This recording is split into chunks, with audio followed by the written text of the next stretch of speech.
Even as the mayor touts his administration for driving down homicide numbers. People getting beat up and robbed in their own driveways. Mayor Brandon Scott's message is a sharp contrast to Philadelphia's new mayor's tough on crime approach. I'm also going to declare a public safety emergency. We're examining the different messaging and how one mayoral candidate would work to bring similar change to Baltimore. Baltimore's top prosecutor joining the conversation as well. 300 plus is an absurd number, and to say we're at 250 some is still pretty bad. A student attacked on her way to school finally has a bus after a FOX45 News Project Baltimore investigation. It took a crisis to have a bus, or otherwise she wouldn't have been on no bus. Her grandmother's message to parents. Then a winter storm bringing snow this weekend. I'm breaking down everything you need to know so you can prepare. Live from WBFF in Baltimore, this is Fox 45 News at 10. Thank you for joining us. I'm Mary Bubala. And I'm Kai Jackson. Mayor Brandon Scott is doubling down on his crime strategy as Baltimore recorded a 9-year low of 263 homicides last year. The mayor says his holistic approach to crime is the driving force behind the decline. We set forth an ambitious, comprehensive violence prevention plan to address violence in our communities as a public health issue. And while it took us more than a year to achieve that initial goal, we're finally seeing those efforts paying off and saving lives. The mayor saying his administration's efforts working with Baltimore police, the city state's attorney's office, and programs like Safe Streets are contributing to the drop in murders. Critics aren't so sure. Plus, as robberies, assaults, and car thefts are on the rise, some residents say the mayor's message isn't making them feel safer. A lot of carjacking now. A lot of carjackings. People, cars and stuff are getting taken at gas stations and stuff. Still not feeling safe. People getting beat up and robbed in their own driveways. Well, tonight, our team of reporters is following the crime response from your elected leaders at the city and state level. We begin with Fox 45's Keith Daniels and public reaction to Mayor Scott's message. Keith? Well, Kai and Mary, the mayor has said time and time again that he relies on the data when making crucial decisions. And regarding his crime-fighting strategy, for him, the numbers are point positive. But tonight, for others, not so sure. As night falls, thoughts about a moment from the mayor. We still got a lot of murders. I mean, I wish we can drop down to none. As a single woman living alone, it's definitely a concern. Safety has always been kind of an issue. I've lived here for 3 years. Happy 2024 and good morning, everyone. We're finally seeing those efforts paying off and saving lives. Reaction from city residents after hearing Mayor Brandon Scott announce Wednesday morning that he believes his crime-fighting plan is paying off, with the city coming in under 300 homicides in 2023, something not seen since 2014. Wonderful news, good. That's a blessing to hear. It's good news, but I'm still not feeling safe. The issue of perception versus reality surfacing once again. According to the mayor's office, homicides in Baltimore decreased by 20% last year, and non-fatal shootings down nearly 7%. Still, for some city residents, it's more about how they feel. Carjackers, people getting robbed, people getting beat up, people getting mugged. You know, it's just still not feeling safe. People getting beat up and robbed in their own driveways. According to police data, as of December 30th, 2023, there had been 1,487 gun arrests, down 11% from 2022. The city saw just over 11,000 auto thefts, up more than 200% from 2022. And nearly 6,000 aggravated assaults in the city last year, down 4% from 2022. Numbers that the mayor and police believe matter. But for this man, it's how I feel. The numbers are numbers, but it's how I feel. Well, Baltimore City Council President Nick Mosby standing by the mayor tonight, saying he hopes to help maintain the city's crime reduction momentum. We're live tonight. Keith Daniels, Fox 45 News. Keith, thank you. A reduction in homicides has been a cornerstone of Mayor Scott's crime plan since he was on the campaign trail back in 2020. I will aim to reduce homicides by 15% each year in my term, getting us below 300 homicides in my first year. Well, the mayor says this year's crime data shows he's making good on his promise, but his accomplishments come 2 years behind schedule. The mayor took office in January of 2021 on the heels of 335 homicides the previous year.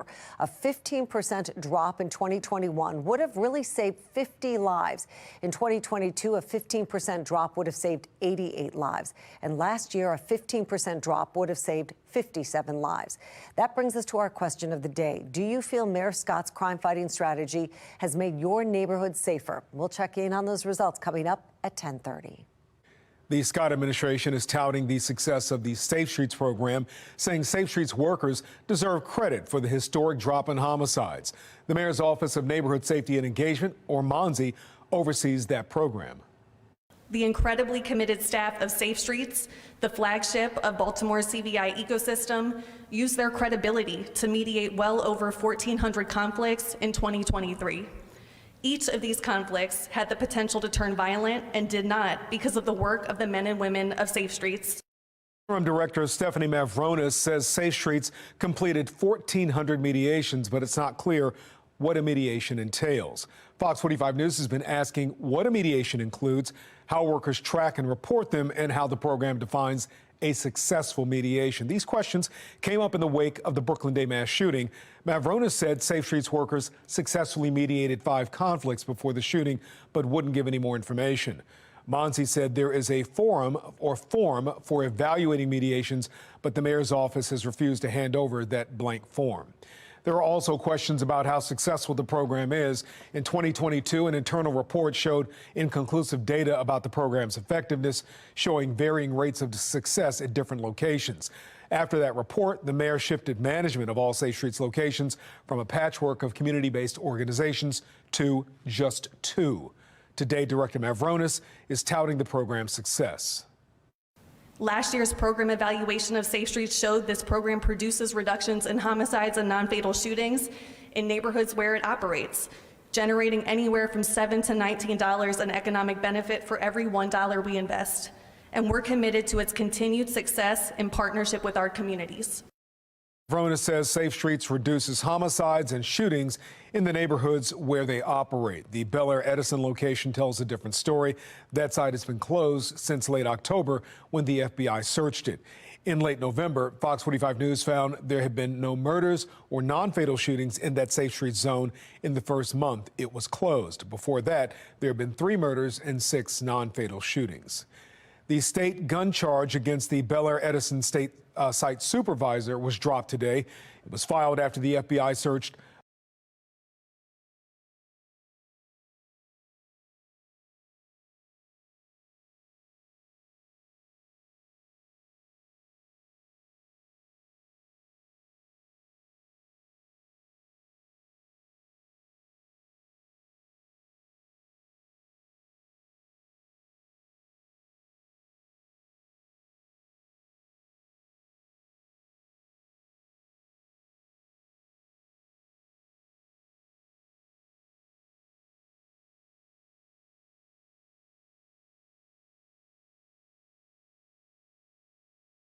You tell them to think about whether or not they would want their mother, father, sister, brother, or loved one on the streets openly using. Former Baltimore Mayor Sheila Dixon. I don't think we need a state of emergency. Although not ready to call a state of emergency, acknowledging that despite a drop in homicides, more still needs to be done when it comes to a safer Baltimore. Our crime has gone down. People still don't feel safe.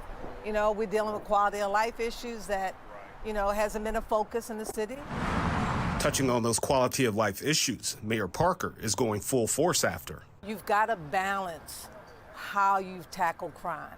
And quality of life is what keeps people in neighborhoods and what keeps people wanting to live here in the city. Nobody wants to be living in fear. And it should be noted that both Baltimore and Philadelphia saw a 20% reduction in homicides in 2023, but they've also worked their first homicide in 2024. Meanwhile, we did reach out to Mayor Scott's office to see if he would be considering naming a state of emergency here in Baltimore City. So far, we have not heard back. For now, we're live at City Hall. Vincent Hill, Fox 45 News. Vincent, thank you. Well, this graph shows homicide trends from January 2020 through October of 2023. And you'll notice the first 2 months of the Scott administration actually saw a spike in murders, which helped drive the number of homicides over 300 each of those years. However, that didn't happen in the summer of 2023, because in August of 2022, Maryland's U.S. Attorney Eric Barron announced his so-called Al Capone style of prosecution, which he says uses a range of laws to prosecute repeat violent offenders and keep them off the street. This Al Capone model of prosecution is designed to take violent people off the streets by any appropriate legal means necessary.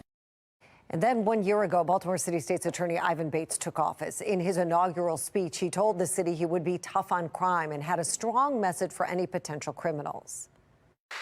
So I say to you, that's thinking about grabbing your illegal handgun and going on the streets of Baltimore City, grab your toothbrush as well, because you're going to need it.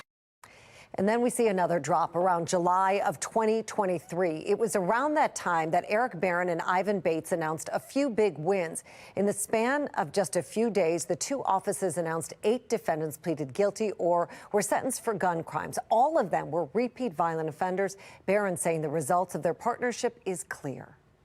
Homicides are down 25%, and non-fatal shootings are down 6.5%. And we think it's clear, and the data demonstrates that it's because we're working as a team. We're working collaboratively. Ivan Bates and Eric Barron are holding a news conference tomorrow on their efforts to reduce violent crime in 2023 and sharing their plans for 2024. Ahead of that announcement, Fox 45's Mackenzie Frost sat down with Ivan Bates to talk about his legislative goals. Baltimore City State's Attorney Ivan Bates says it has been a challenging year, but he believes the office is moving in the right direction. And part of that, he says, is because of the working relationship he has with federal law enforcement partners, and he wants that to continue. Office of State's Attorney of Baltimore City. 1 year after walking into his new office for the first time, City State's Attorney Ivan Bates says being the top prosecutor in Baltimore is challenging. Job isn't really what I thought it was going to be per se. The politics, to be honest. You know, I'm a lawyer, I'm a trial lawyer. I was hoping I could be in court a lot more or just sitting watching and everything. Politics aside, Baltimore ended 2023 with fewer than 300 homicides for the first time in 9 years. Who gets the credit for that? I think everybody worked very hard to make that happen. 300 plus is an absurd number. And to say we're at 250 some is still pretty bad, if you ask me. But Bates is quick to point to his partnership with federal agencies like the ATF and the U.S. Attorney for Maryland, Eric Barron, who is someone Bates says he's known for decades. What we've been able to do is take our offices and say, hey, let's work together. And in 2024, Bates says he wants that partnership to continue and grow, specifically surrounding ways to bring more gun cases forward with the goal of getting illegal guns off the streets of Baltimore. A lot of the things that they're working on, if, you know, the individuals they may have may not all be federal, then we're here to take them on the state side. Thursday, Bates will be standing with those same federal partners to announce 2024 crime-fighting strategies. Why is it so important to stand in lockstep with the federal partners to make this announcement? Well, you know, it's important to stand with all our partners. And the mayor's not there tomorrow. No. I understand, I believe, if I'm not mistaken, the U.S. attorneys can only invite non-elected officials that, unless I'm invited because I specifically fight crime in reference to with the U.S. attorney. We have to be on that team.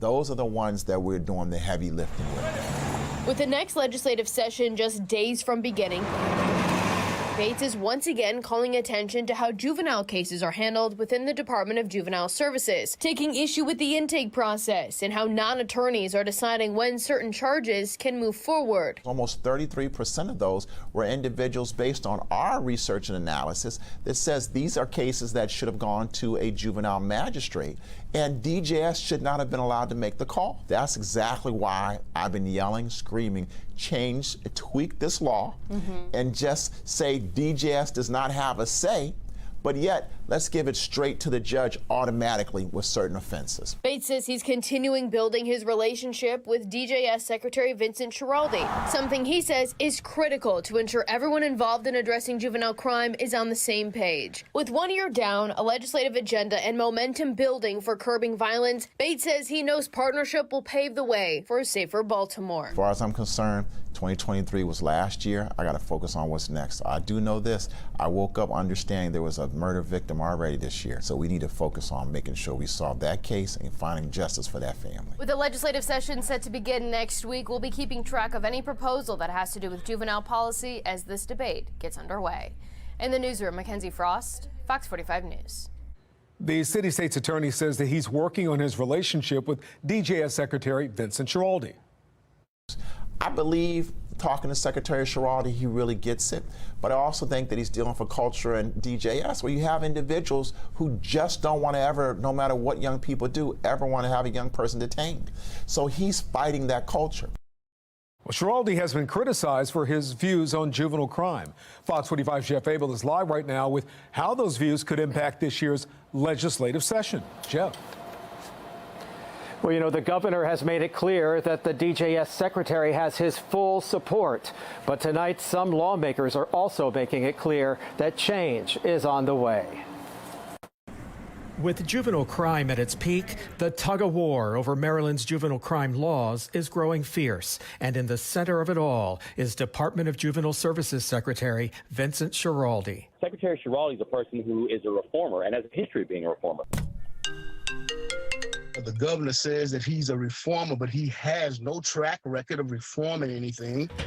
Schiraldi has long endorsed the elimination of youth prisons and believes young offenders should not be exposed to the adult system until they turn 25 years old. When you put these young people in adult systems, they really don't do well. I have very grave concerns about Vincent Schiraldi. As lawmakers prepare to return to Annapolis this month, they're under growing pressure to get tough on juvenile offenders, a philosophy not always shared by Vincent Schiraldi. It's going to be difficult, and Vincent Schiraldi should have never been appointed.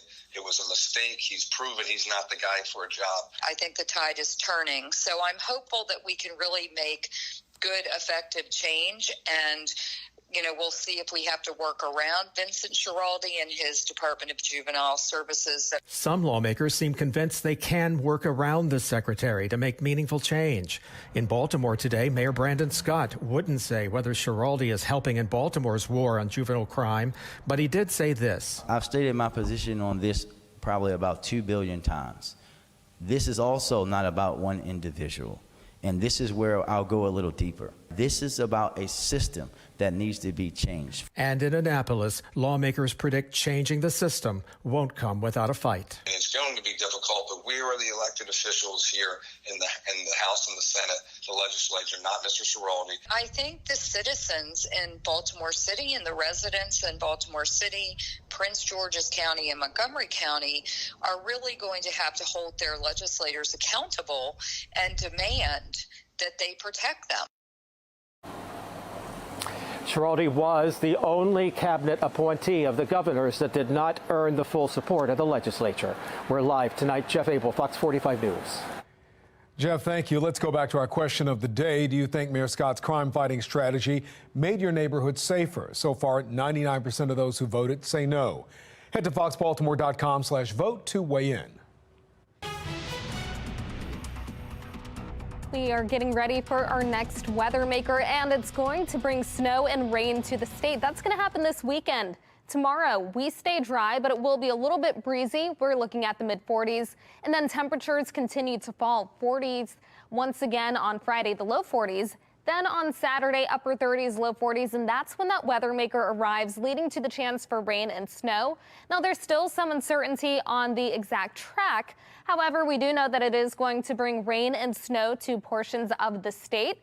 This means that if you have any plans on Saturday, you want to make sure that you are staying weather alert as we get ready for that system. The impacts will really be felt during the afternoon.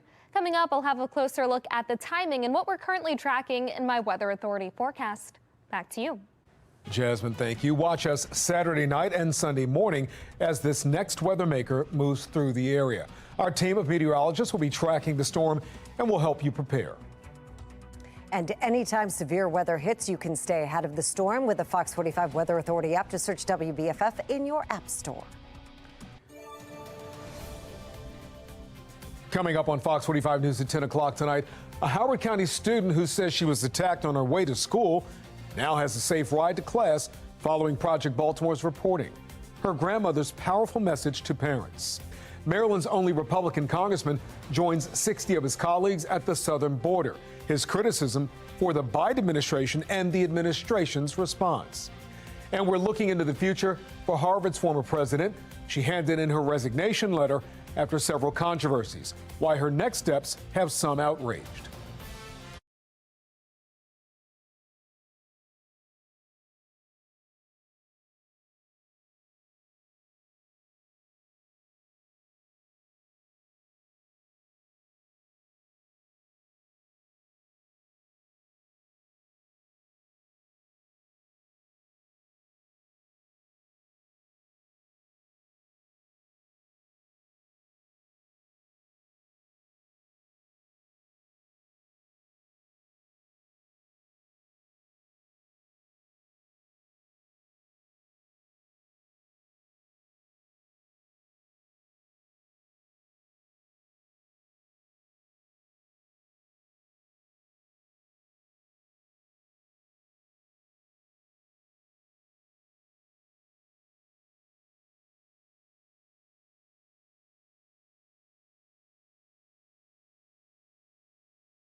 An influx of money is coming to the Baltimore City State's Attorney's Office.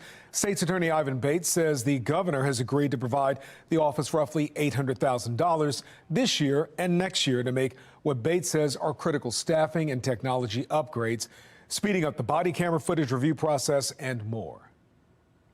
This way, it's not on a lawyer doing it the entire time period, because the lawyer has so many cases. My prosecutors, we only had, I think, 3 or 4 people that were doing it. And there are 2,300 officers, so we are severely understaffed. So we needed to make sure that we just were able to be staffed so that we're not losing prosecutors who then look at another jurisdiction that may pay a little bit more money but gives them less work. They're going to go there. Well, Bates says that with the increased funding, processes that currently take prosecutors dozens of hours will now be able to be completed in a fraction of the time. Coming up, Baltimore leaders pay tribute to lives lost in 2023. Their somber message and words of hope as a new year begins. One of the drivers police say is responsible for last year's deadly Beltway crash enters a guilty plea, the punishment he could face. Right now, we're tracking a couple of showers and also a few areas of snow to our south. Some of that precipitation could clip southern Maryland. Otherwise, our next big weather maker is coming this weekend. I'll let you know the timing and impacts to your weekend plans in my Weather Authority forecast. All right, Jasmine, thank you. And a nice Inner Harbor today. We'll see what it looks like on Saturday.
A Howard County student who says she was attacked on her way to school now has a safe ride to class. That's right. As Chris Papps explains, the teen was among thousands of students who lost their school buses this year until Project Baltimore told her story.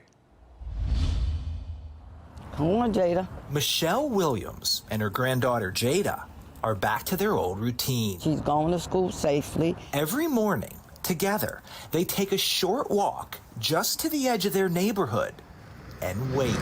There's a bus go. For Williams, watching her granddaughter safely board the school bus gives her peace of mind, something she hasn't had all year. Because I knew that this was really serious. Jada is in 10th grade in Howard County.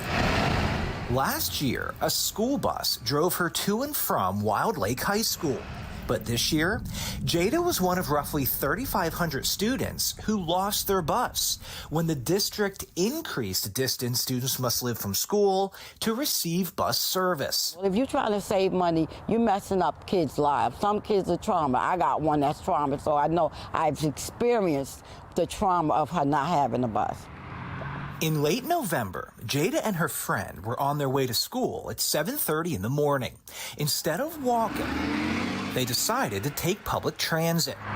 According to police, the girls were waiting at the bus stop on Columbia Road when a man with his face covered approached the teens and assaulted them. So he was grabbing on her purse, and I started punching him and trying to get him off of her. A Project Baltimore investigation found Jada was the 4th Howard County student just in November who reported being a victim of a crime while on their way to or from school. We spoke with 3 of the victims. All of them told us they lost their school bus this year. When Fox 45 first told Jada's story, Howard County Schools said in a statement, "We are deeply concerned for the welfare and well-being of each of our students, and we want them to be safe throughout the duration of their commute." I need you to tell me that you have transportation for my baby tomorrow. Williams responded at the time with an emotional plea. So she can go to school and feel safe. So she can have a proper education. Have a good day, Jada. Love you. And it happened. Just weeks after Project Baltimore shared her story, I had hope. Howard County Schools offered Jada a school bus, saying she's eligible because of her IEP, or Individualized Education Program. It took a crisis to have a bus, or otherwise she wouldn't have been on no bus. And I wanted her on the bus. Howard County is the wealthiest county in Maryland. Over the last 2 years, the district has significantly increased its transportation budget. It's up $13 million, or about 30%. Yet thousands of students like Jada lost school bus service this year. I know they screwed up. Williams tells Project Baltimore Jada is still recovering mentally and emotionally from the attack, but she's making progress. She's catching up, and I'm proud of her. This grandmother is thankful Howard County listened to her plea for help. My baby got a bus now. I'm very happy that I could walk her to the bus every morning. I get up and walk her. But she says it's not enough. Parents, get out there and fight for your kids. No kid should be left behind. That's what y'all say. Make sure they ride is not left behind. I'm Chris Pabst, and this is Project Baltimore. Project Baltimore wants to hear from you. Do you have a story to share about your child's education or a concern that you'd like our team to investigate? Call the tip line on your screen or send an email to projectbaltimore@foxbaltimore.com. You can also find us on Instagram.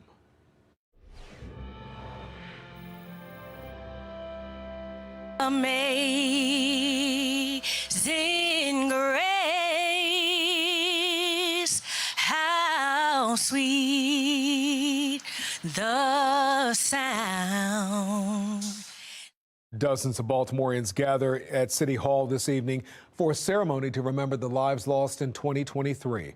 Homicide victims, first responders killed in the line of duty, and those lost to suicide and illness were all honored during the somber ceremony. We stand together, united in our grief, but also in our unwavering commitment to honor their memory and to continue their legacy of service. And it's up to us as we stand in the intersection of light, love, and life that we remember them and we honor them moving forward. Well, city leaders read the names of all 263 homicide victims in 2023, saying any life lost to violence is unacceptable. Now, that vigil comes hours after the mayor talked about the drop in homicides and shootings, saying his crime-fighting strategies are responsible for the dip in violence we saw in 2023. It comes 2 years after the mayor's promised deadline. I will aim to reduce homicides by 15% each year in my term, getting us below 300 homicides in my first year. I made it very clear from the beginning of my administration that public safety was our #1 focus. Mayor Scott is crediting programs implemented under the Mayor's Office of Neighborhood Safety and Engagement, like the Group Violence Reduction Strategy and the Safe Streets program. Others point to a tough-on-crime approach from City State's Attorney Ivan Bates in partnerships with federal agencies. I do think he's trying to take credit for an accomplishment that is not majorly his. He appears to genuinely want to reduce violence.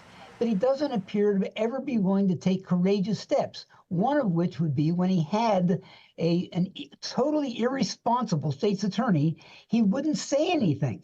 He wouldn't say anything even half critical of her until she's out of office. Let's go back to our question of the day. Do you think Mayor Scott's crime-fighting strategy made your neighborhood safer? So far, 99% of voters said no. Head to foxbaltimore.com/vote to weigh in.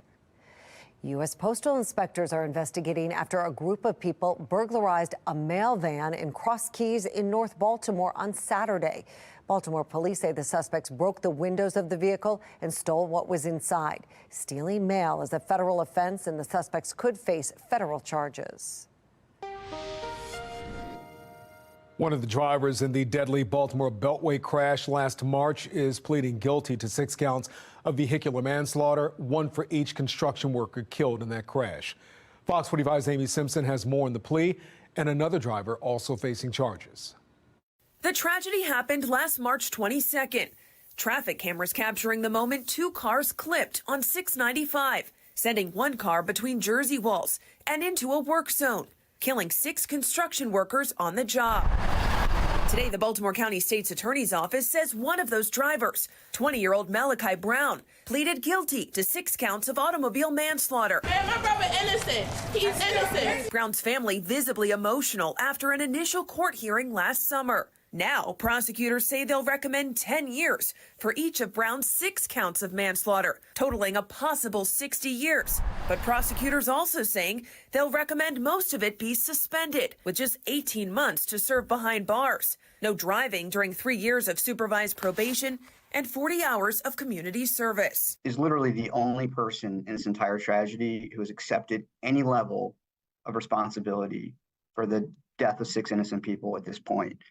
There are corporations and companies and individuals who are stepping back and not accepting responsibility. Among the 6 people killed that day, Sybil DiMaggio, a wife and mother of 2. Attorneys for DiMaggio's family looking for more answers. The remaining question is, why was there a 156-foot gap that was allowed to remain open at this construction site that allowed and enabled this accident to take place? And closure. I wish I could say that this brought some level of peace to her family, but I think it's just the beginning in terms of accepting responsibility for what happened. Meanwhile, the second driver accused in the fatal crash, 55-year-old Lisa Lee, faces 28 charges, including accusations she was under the influence at the time of the crash. Prosecutors say she, too, was driving more than 120 miles per hour on 695 that day. Last summer, a defense attorney revealed Lee suffered multiple shoulder fractures and had 4 fingers amputated after the fatal crash. She was very remorseful. She has to live with this day in, day out, and she has physical permanent scars from this. The Randallstown woman is scheduled for trial in April. That defense attorney appeared to point to the faults of the other driver involved last March. A simple lane change, and even if there was weaving or speeding, it was the speed that contributed to this accident. But for a car going 100 and whatever in the left lane, there might not have been this accident. In Baltimore, Amy Simpson, Fox 45 News. I'm Kayla Gaskins in Washington. Coming up, what's next for Harvard's President Claudine Gay after she handed in her resignation? And I'm tracking a few showers in parts of Virginia that could clip parts of our state tonight. I'll let you know when to expect the bigger winter storm, though, coming up in my Weather Authority forecast.